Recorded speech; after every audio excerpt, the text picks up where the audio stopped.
இன்று மே 1 தொழிலாளர் தினம், உலக தொழிலாளர் தினம்.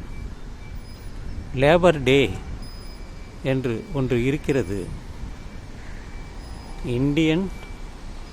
International labour organisation, ILO. முன்னொரு காலத்தில் வேலை செய்பவர்கள் 12 மணி நேரம் கட்டாயமாக வேலை செய்ய வேண்டும் என்று சட்டங்கள் இருந்தது. குறிப்பாக பிரிட்டிஷ் அரசாங்கம் தமிழ்நாட்டில் ஆட்சி செய்த பொழுது, இந்தியாவில் குறிப்பாக பொழுது எல்லோரும் 12 மணி நேரம் வேலை செய்ய வேண்டும். குறிப்பாக சென்னையிலே பின்னி லிமிடெட் அங்கேதான். ஆனால் பிற்காலத்திலே அதை 8 மணி நேரமாக மாற்றியது. சிலர் 8 மணி நேரத்திற்கு மேலாக வேலை பார்க்க வேண்டும் என்றால் அவர்களுக்கு ஓவர் டைம்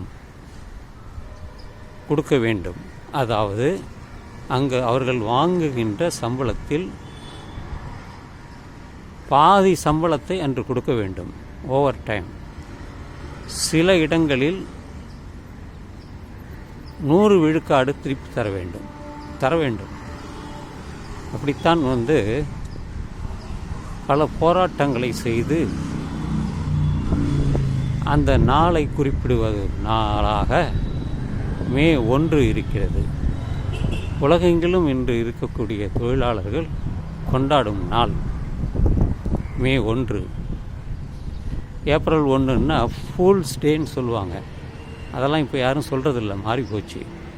ஆனால் மே 1 இன்றும் எல்லோரும் கடைப்பிடிக்கிறார்கள். சாதாரணமாக இந்த துணி கடைக்கு போகிறோம், அவங்கெல்லாம் 12 மணி நேரம் வேலை செய்வாங்க. சட்டத்திட்டங்கள்லாம் இருக்குது, இல்லைன்னா முதலாளி கையை வச்சிருவார். சுய தொழில் செய்பவர்கள் அவர்கள் இஷ்டம், பகலிலும் செய்வார்கள், இரவிலும் செய்வார்கள். ஆனால் இந்த பேருந்து, லாரி போன்றவற்றை இயக்குபவர்கள் நேரக் கட்டுப்பாடு உண்டு. 8 மணி நேரம்தான் நீங்கள் பயணிக்கணும். அதுக்கப்புறம் ஏதாவது விபத்து வந்துவிடும். அதனால் 8 மணி நேரத்துக்கு மேலே நீங்கள் பயணிக்கக்கூடாது, அதாவது ஓட்டக்கூடாது என்று. சில இடங்களில் 2 ஓட்டுநர்கள் இருப்பார்கள். அது 12 மணி நேரம் இருந்தாலும் அல்லது கூட இருந்தாலும் அவர்கள் அதை சென்று வருவார்கள். இதெல்லாம் இன்று நடைமுறையில் நம்மிடம் இருக்கிறது. அதை வெளிக்காட்டுவதற்கே என்பதுதான். இதில் அதிகமாக போராட்டம் செய்தவர்கள் கம்யூனிஸ்டுகள். கம்யூனிஸ்டில் 2 பிரிவு இருக்குது. ஒன்று ரெட்டையில் இது அறிவால் வச்சிருக்கிறாப்புல ஒன்று இருக்கும். இன்னொன்று இந்த சுற்றி வச்சுருப்பாங்க, எல்லாமே சிகப்பு கலரில் இருக்கும். வடதுசாரி இடதுசாரி என்பார்கள். கொஞ்சம் தீவிரவாதிகள் இடதுசாரி. இதெல்லாம் பலருக்கு தெரிந்திருக்கலாம், தெரியாமல் போயிருக்கலாம்.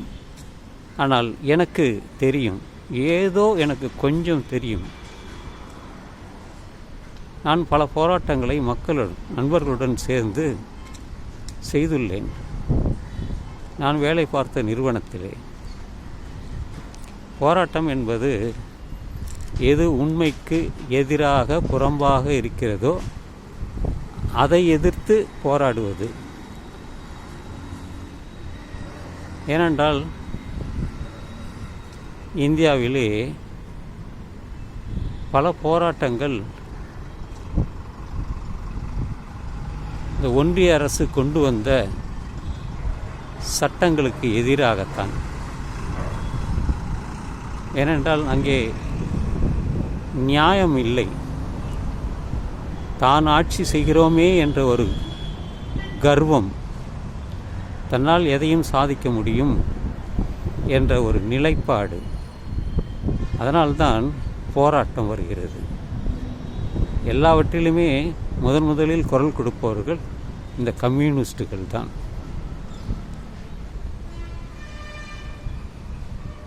கம்யூனிஸ்ட் கண்ட்ரி என்று ஒரு காலத்தில் ரஷ்யாவை சொல்வார்கள். அதுபோல சீனாவும் சொல்வார்கள். அதெல்லாம் நிலைமை மாறிவிட்டது. ரெட் ஸ்கொயர் என்ற ஒன்று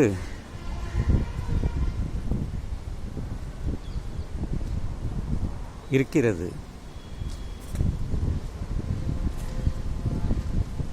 அது சீனா என்று நினைக்கிறேன். எங்கெல்லாம் போராட்டத்தை ஒடுக்கப்படுகிறதோ பல சட்டத்திட்டத்தினால், அவர்கள் வெளியே வந்து விடுவார்கள், புரட்சி செய்வார்கள், வெற்றி கிடைக்கும் வரை ஓய மாட்டார்கள். இதெல்லாம் நடைமுறையில் இருக்கிறது, எனக்கு தெரியும் நன்கு.